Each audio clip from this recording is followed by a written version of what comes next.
Hello, everyone. Welcome to the Up Close podcast live stream presented by the Existence Project. We're just going to hold on a few seconds here to make sure people that want to tune in can get in here. Hope you're having a lovely day. As you can see, I am gathered in our official studio, which is definitely not my bedroom.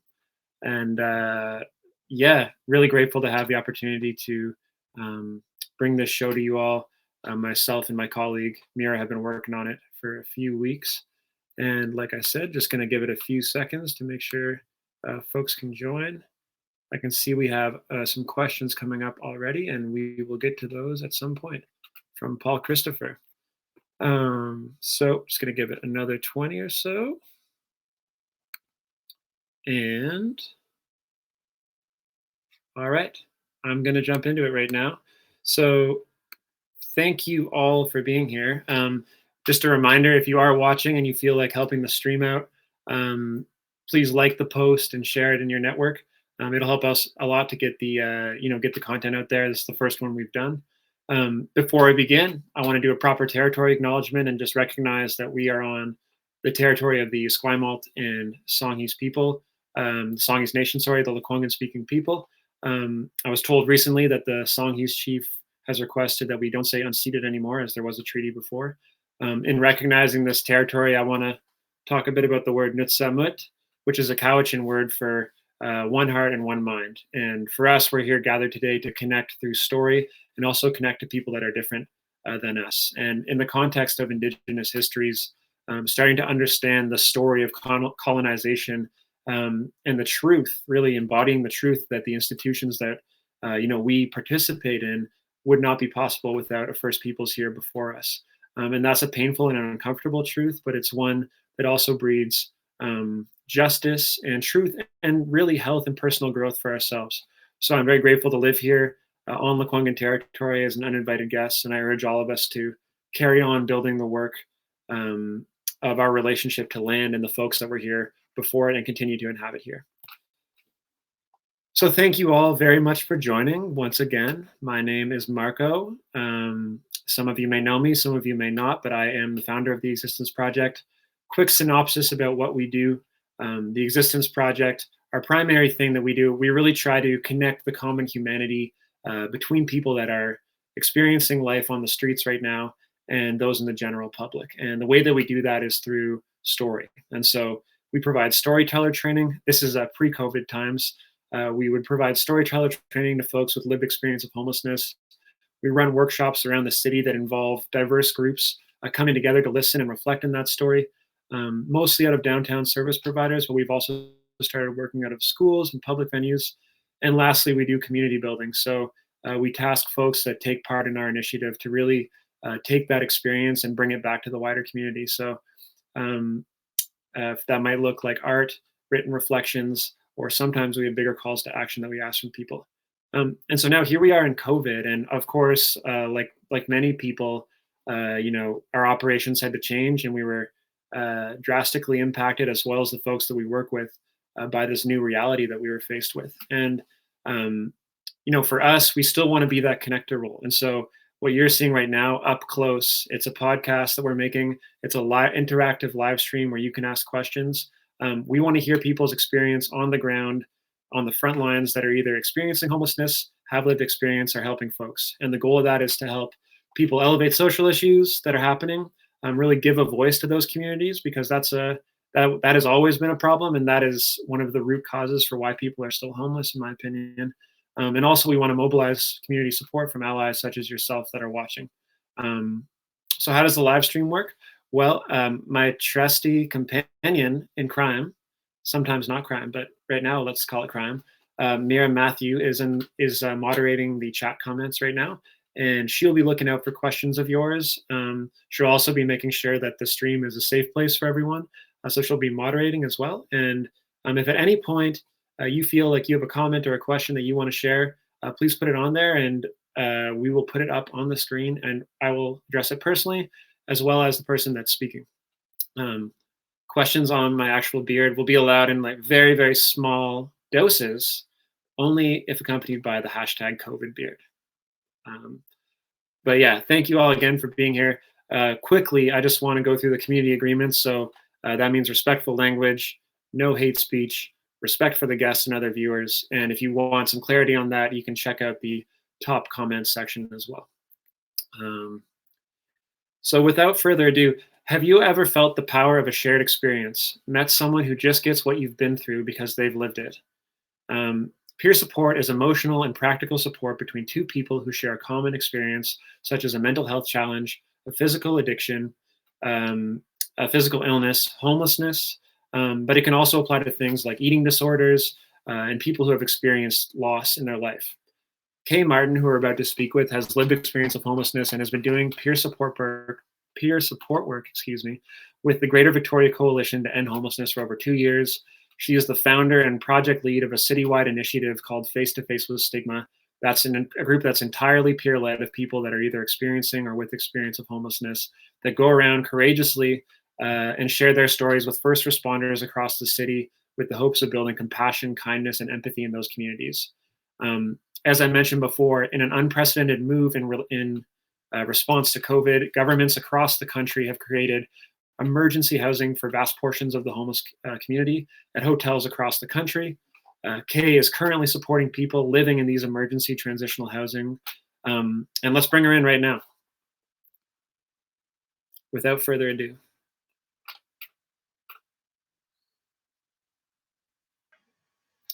Hello, Kay. Hello. How you doing?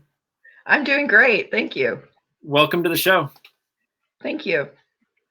So what is peer support work and how did you first get involved? Peer support work is supporting an individual based on my own lived experience. Mm. And I got involved with the work when I became a peer volunteer at Rock Bay Landing's Overdose Prevention Unit. I started doing peer work there, and it really spoke to me. And then I found out about the peer housing support position at the coalition, and I applied for it, and I became a peer housing support worker. And the rest is history. And so you have lived experience of homelessness. And why do you think it's important specifically as a peer support worker for people with lived experience to also support those that are experiencing it right now? Well, nobody can understand it like somebody who's been there. And the connections that you build with people on mutual experience can be a deeper connection, I think, than a connection between, let's say, a client and a worker. So I think the whole mutual experience is what makes it such a special relationship. And do most organizations have like a peer support worker, most downtown organizations, or is this kind of a newer thing that's been brought forward in the last few years? It's a newer thing that's been brought forward, but a lot of different service providers are now also using peer support workers. So how many people on a day-to-day are you working with to help support pre-COVID, and what are some of the primary challenges that you're helping them navigate? Or what's the primary service that you're providing?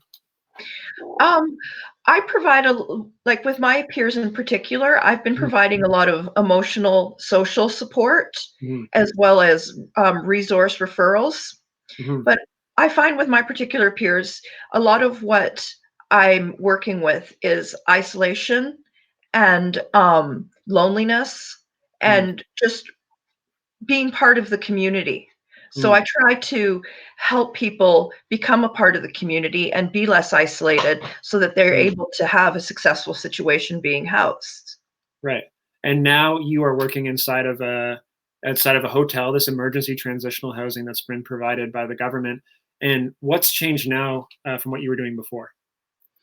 Well, I'm working outside of the hotel, so I have to spend a lot of time waiting for people to come to me because I'm outdoors, which is good because I hang out in the smoking area. So people are naturally coming out to smoke and I just put myself out there and I say, "Hi, I'm Kay. I'm from the coalition. How are things going? You know, is there anything you need right now? Or are your needs being met?" And I try to find out from that person where they're at, what they need, and what I can do to help. Great. We have a question coming up from the audience about the homeless situation during COVID. But generally, first, I'd like to ask. Oh, here we go. So, how has life in the homeless community changed with COVID? Well, Now with COVID, it's a health emergency, and so the shelters have been closed down. The service providers are closed down, although a lot of people are working over the phone. The actual physical locations are closed down. There's been issues with food security. Mm, People are having a hard time finding a place to go. mm, There's just nowhere to go, like even just to use the washroom. mm. Have you been in touch with people that are living at any of the parks right now? I have, yes. I have a couple of people I know that are living at the parks. Mhm. And is, if you can share, what's your sense of that situation compared to the living conditions that people are having at the hotel? I think the living condition at the hotels are better. You know, you've got a bed, you've got a shower, you've got a washroom, and you've got meals. Mhm. And I, not that I'm saying that the situation at Topaz or on Pandora is horrible, but being in a hotel is going to be a nicer stay, I think, Mm, having the literal roof above your head mm, rather than a tent above your head. totally. Thank you for the question, Stuart. Okay, so how do people end up living in that hotel? Like, what is the process from being either homeless before, where folks were at before, to now being housed at the hotel? Well, since the new orders came down to decamp Topaz Park and Pandora, there are on-site outreach workers that are connecting people with hotel rooms. And the big push right now is to get the people who are in Topaz and on Pandora into Mm, hotel rooms because it's just too crowded, too many mm, people in one area, and it's too dangerous for the right. current health pandemic. So is this like a government thing where it's like BC that's actually leading the charge here, or who are the main service providers involved? If you know.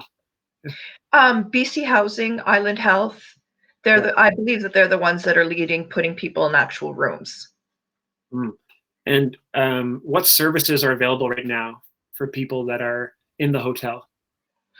Well, we're trying to do a real wraparound service so people Mhm. have access to a housing support worker, a peer support worker, medical, nurses, harm reduction workers. Wow. So really trying to meet everybody's all around needs. And is this unprecedented? Have you ever heard of anything like this before happening in our city?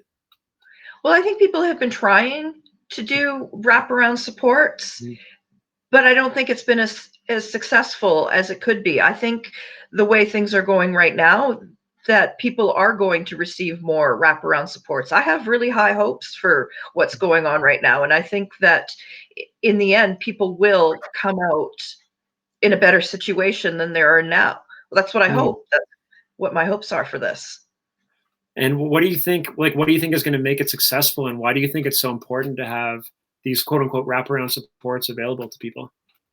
Because it's more than just putting a roof over someone's head. People need supports to transition from living rough to living indoors. Mhm. There are a lot of challenges that come with changing from sleeping outdoors to sleeping indoors, such as loneliness and isolation.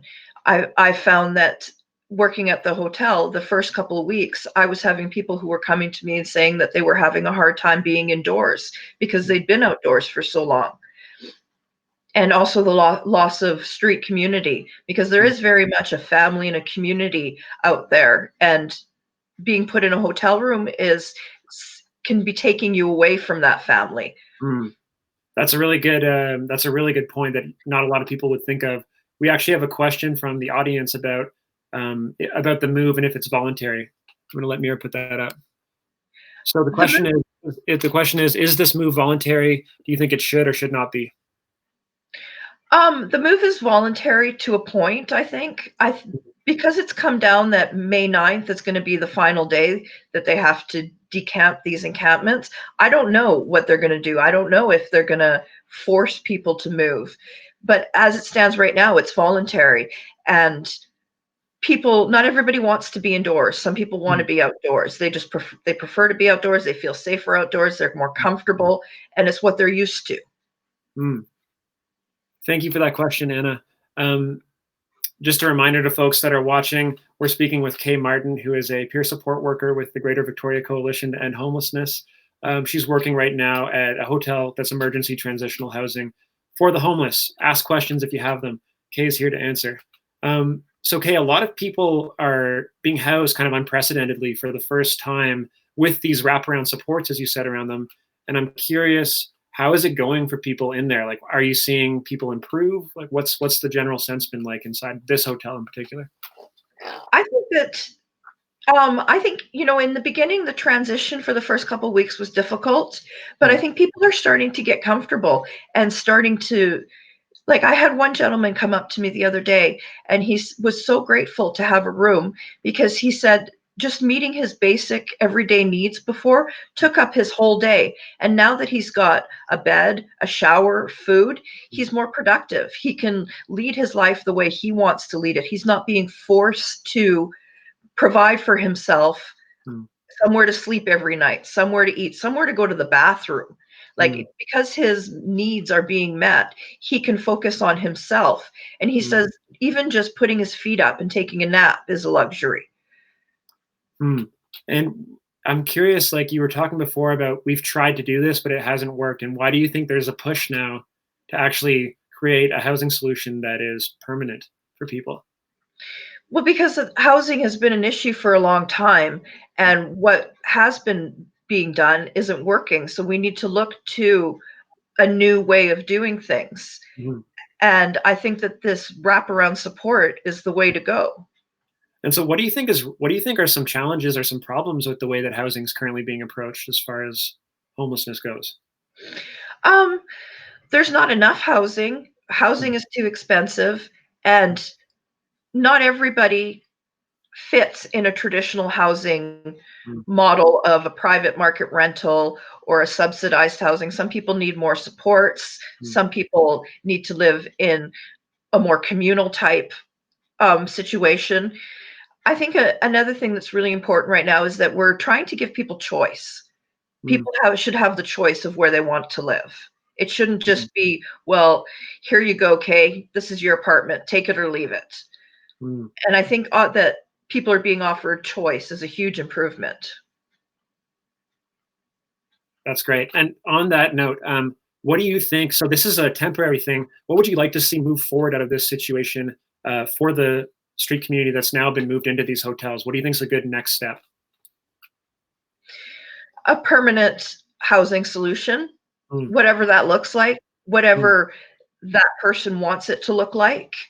mm, And I also think that just putting a roof over someone's head is like, it's great, and having wraparound supports is great, but you still need to be, willing and going into a place that you want to go. Like, mm, not everybody wants to be put in a hotel room, but I think the mm, people that have been put in a hotel room, a lot of people are grateful and happy to be there. mm. And another interesting thing you said is around isolation and how a lot of people that are experiencing homelessness are really struggling with isolation both in and out of housing.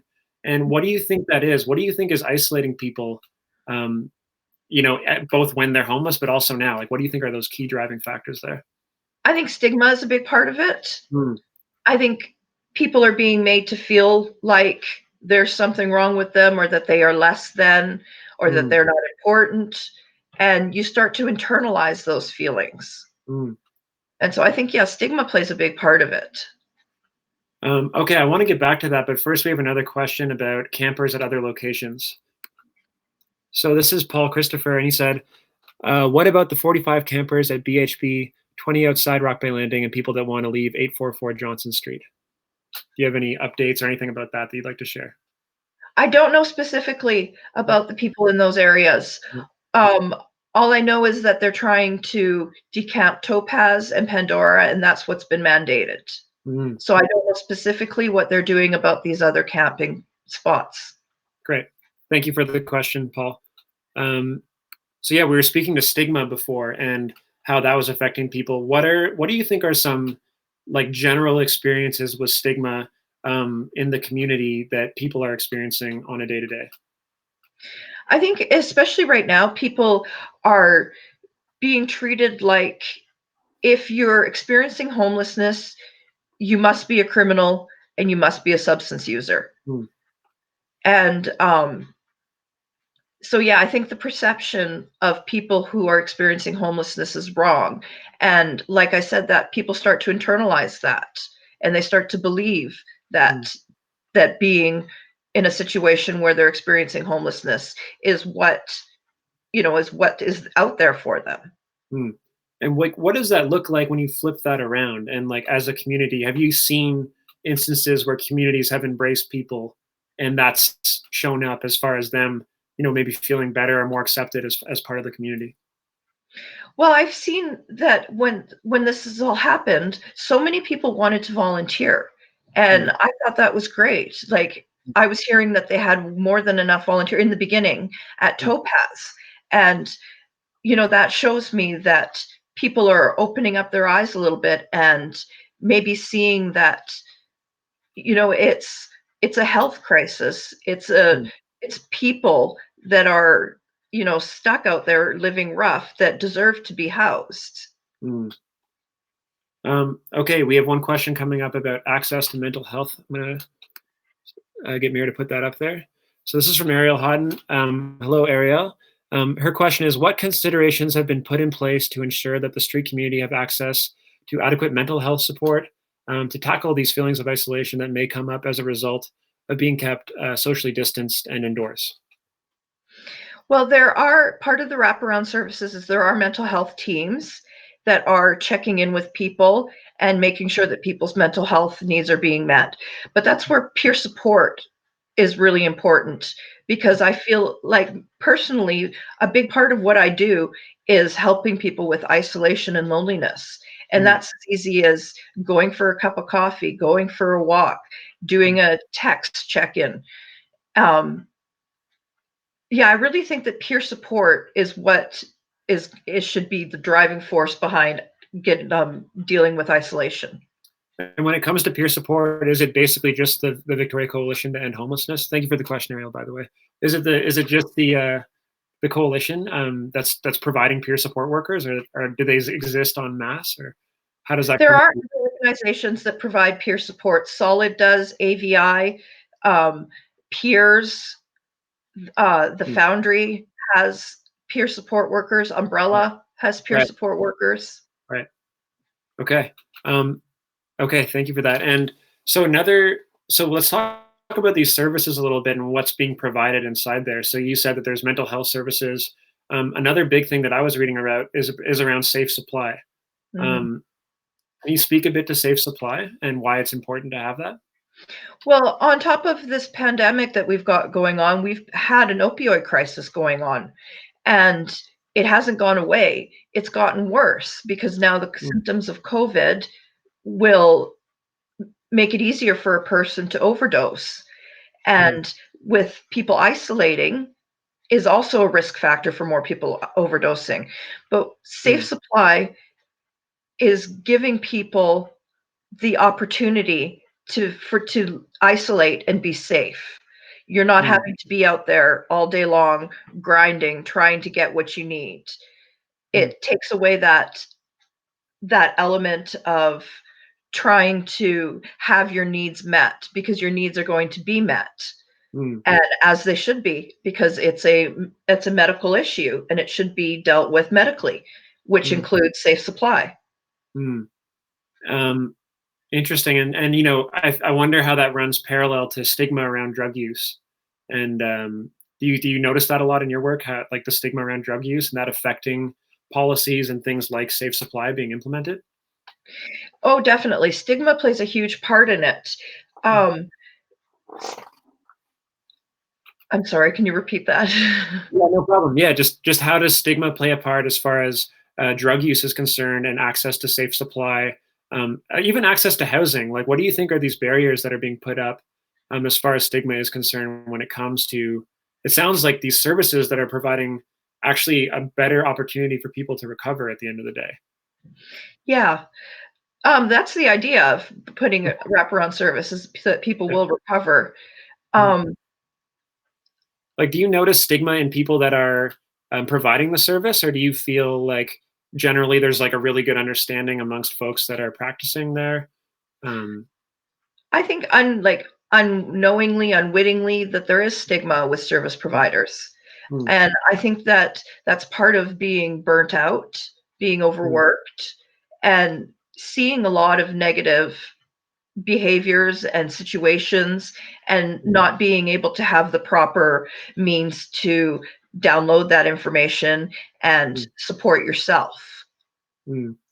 Um, Thank you, Kay. So we're now just want to give a reminder. This is Up Close with the Existence Project. We're speaking to Kay Martin, who is a peer support worker with the Greater Victoria Coalition to End Homelessness. She's working at a hotel right now. We have another question coming in about hotels and pets. So why don't you bring that up for us, Mira?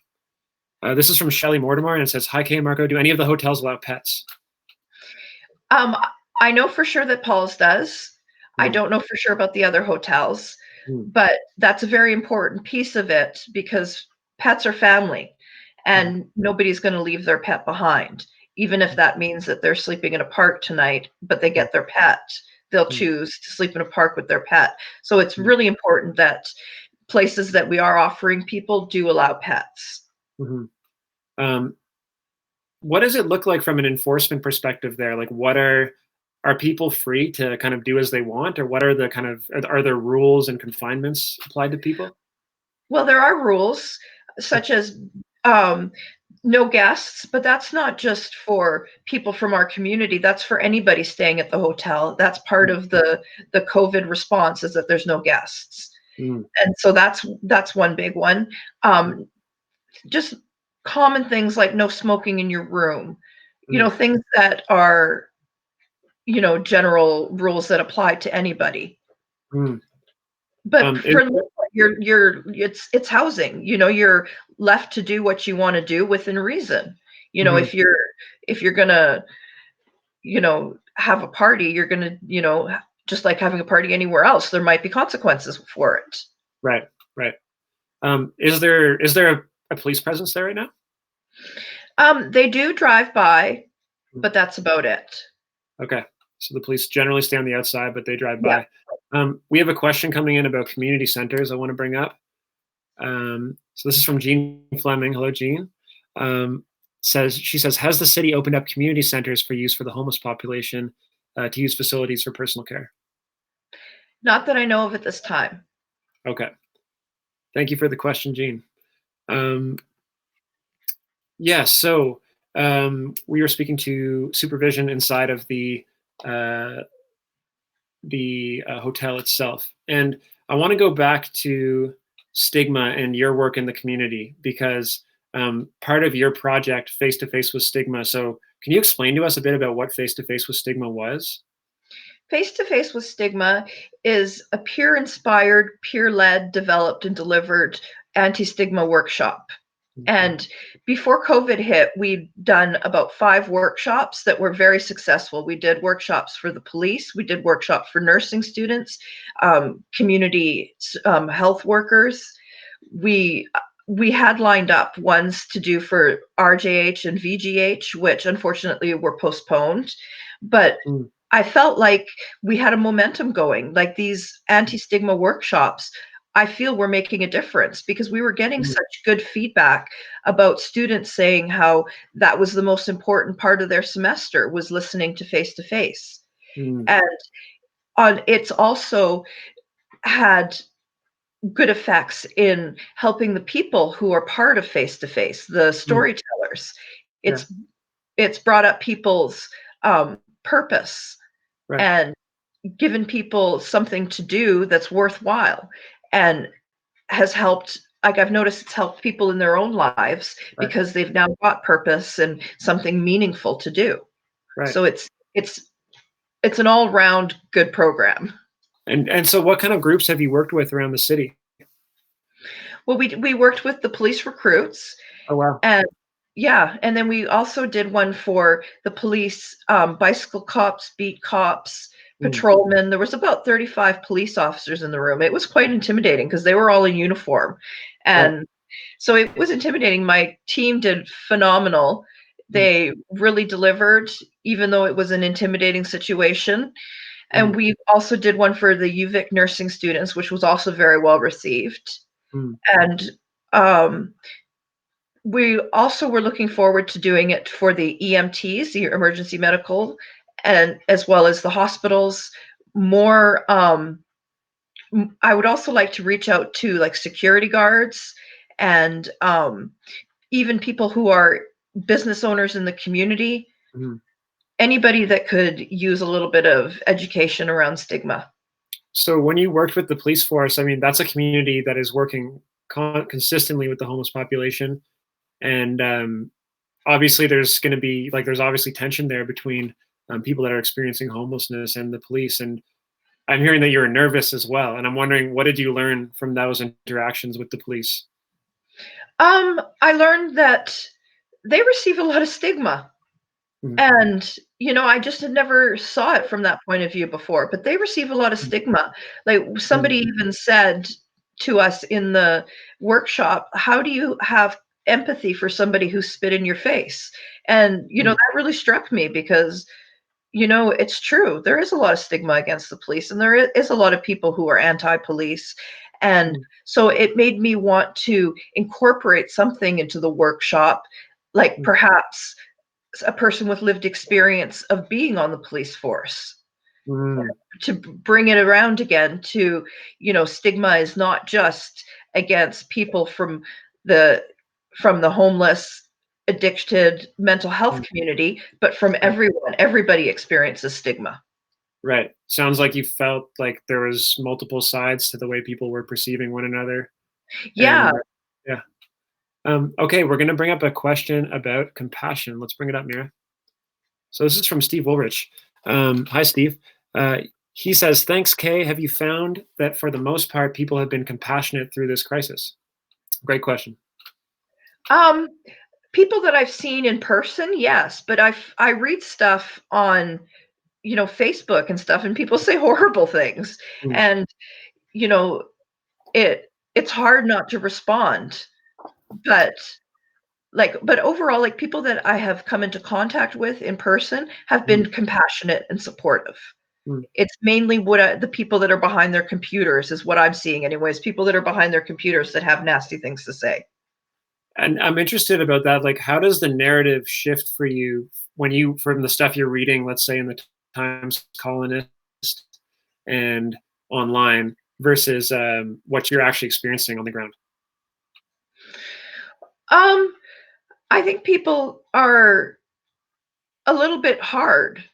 Mm, Like, there's a lot of people saying, well, they're just gonna trash the hotel rooms, they're, being given free meals. There's people who have bad things to say, but I think that overall, people do have compassion, but it's not enough. Everybody needs to have compassion, mm, and it doesn't work that way, but it's I wish I didn't see the things that I see on Facebook, but everybody has an opinion and everybody has a point of view, mm, and I just have to take it with a grain of salt.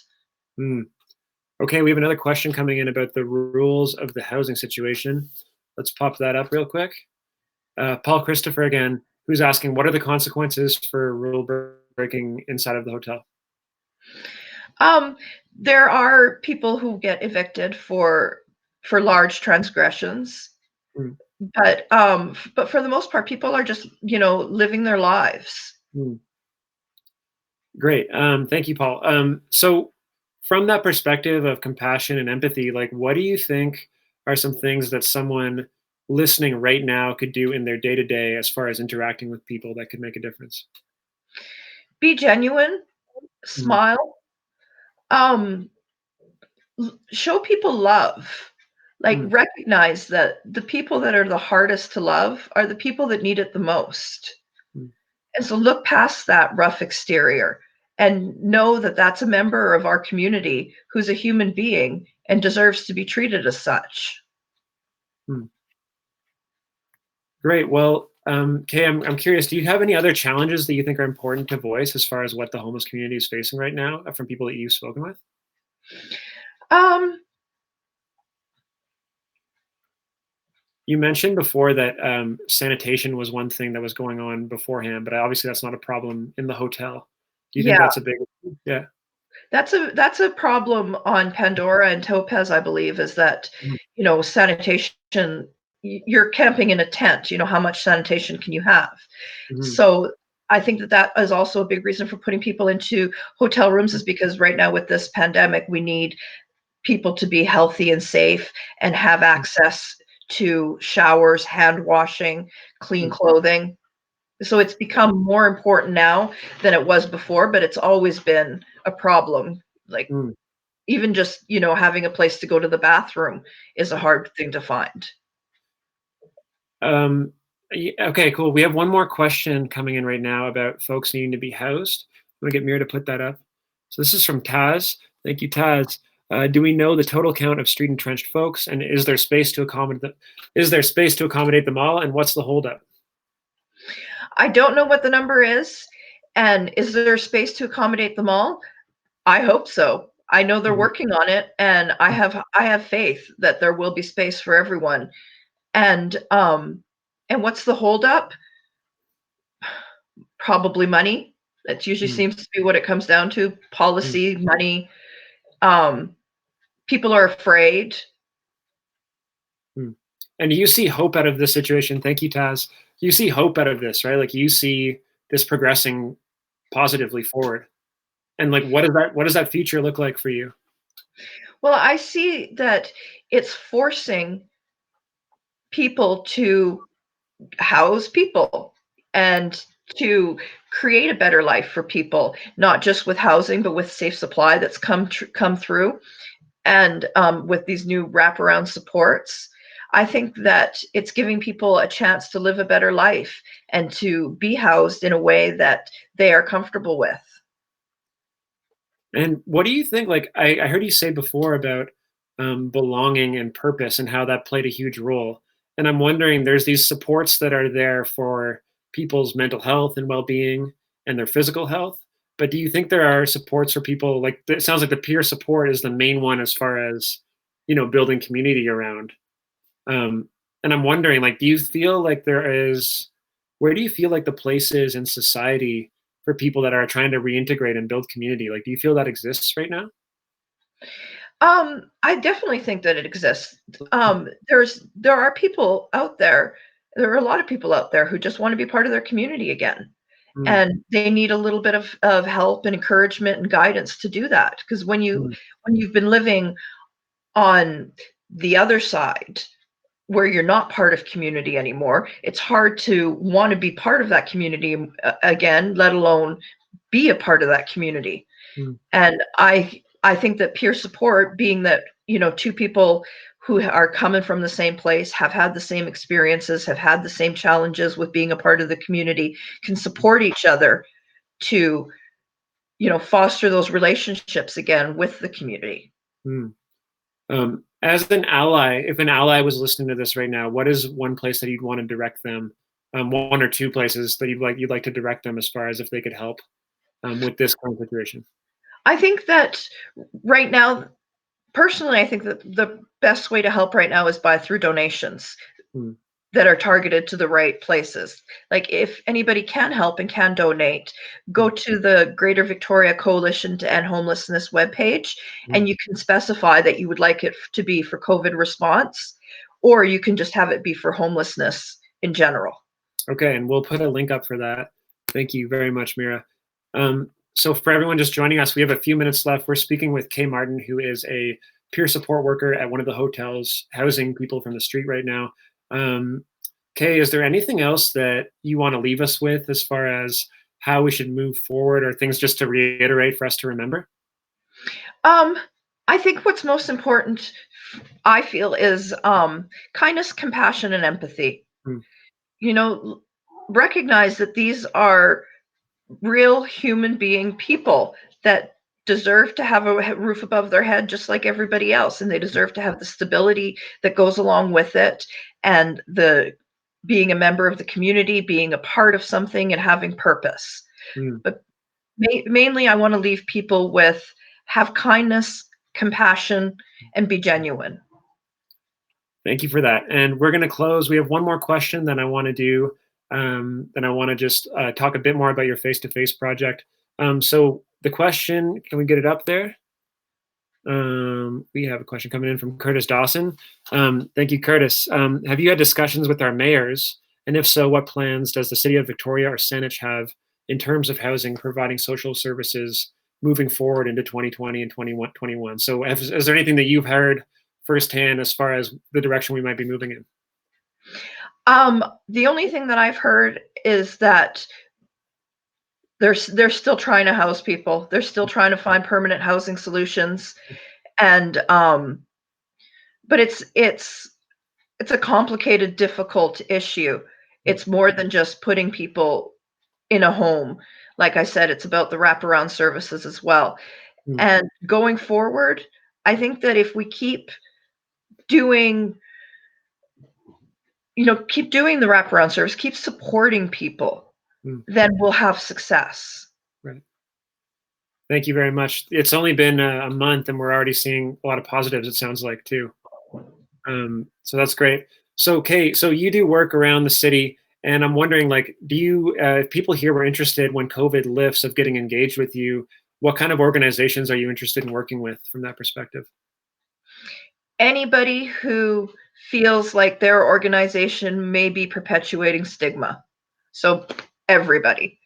There So you go. we are open to working with everybody. We had some lined up with community associations as well. Mhm. And I'd like to see more with police, EMTs, nurses, doctors, any security guards, anyone who's in direct contact with people experiencing homelessness, substance use, and mental health disorders. Mm, I'd like to see it part of mandatory training, even.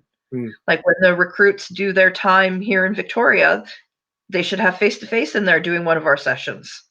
Fantastic. Well, we're gonna have Kay's contact info inside of the description for this live stream. So if you're interested, you can email her directly and get involved. Um, Kay, thank you so much for joining us today. Power to you in your work, my friend. Love you, and I'm looking forward to talking again soon. Me too. Thanks so much for having me. Okay, bye, Kay. Bye. Hello, everyone. Welcome to back to the master studio. Um, that's also my bedroom. Thank you so much for joining us this evening. I want to close with a few things. Firstly, if someone that you know is experiencing homelessness right now, has lived experience, or is currently working the front line, we want to speak to them on this live stream. So we are looking people directly with that experience. We're trying to frame it around social issues like the ones you heard today, social housing, harm reduction, it can be a lot of things. So it starts with a conversation, and you can email us here directly. Let's do it. Whoop, info at theexistenceproject.ca. You can also get directly in touch through our Facebook page, or you can email us through our website, which is theexistenceproject.ca. If you do decide to get in touch, we provide training beforehand. So we'll talk to you. We'll make sure that you're feeling comfortable for it. We'll set you up. We want to hear your voice. That's our job in this community. That's the way we see ourselves. We want to be a connector. If you're just watching for the first time and you want to stay in touch, you can follow our Facebook page for updates. We'll post updates on the project in general, live stream announcements where you'll be able to see where the next one's going to be. We also have an Instagram where you can see some art from our workshops. You might notice a few behind me there. A lot of those are directly from our workshop. So check us out at the Existence Project. Lastly, I just want to say a huge thank you to Jason Gill of Streams of Consciousness, Amy Dove, our big supporter, Adam Farquharson from West Coastal Creations, who does all our website stuff and technical stuff, and of course, Kay Martin. And one last thing that I'd like to leave you folks with before we go. This is me relaying a message for you from people from in our communities, from the street community. So a lot of these hotels that we just heard about are in the midst of being formed right now. And one really big thing is who is going to administer them. So you just heard the importance of peer support here with Kay. And we think, I personally think that it's really important that peers are put in the position to lead and take an integral part in this big transition that we're seeing as a society. We don't want to repeat those mistakes we've had in the past.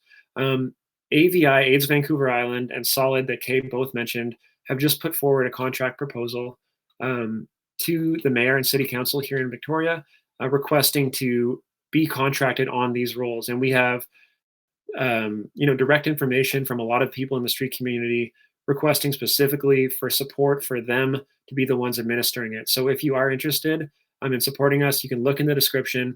We've put the email of where you need to write to, as well as a small template as far as what you need to ask. And that's one thing you can do right now if you're sitting at home, that could go a long way as far as systemically helping support people in this community through this crisis and beyond. Thank you all so much for being here. Again, my name is Marco Cheruvia. Thank you, Mira, for the back end. Thank you all for watching and your questions. We look forward to doing it again in about 2 weeks' time. And yeah, we'll talk to you then. Have a good night, everyone.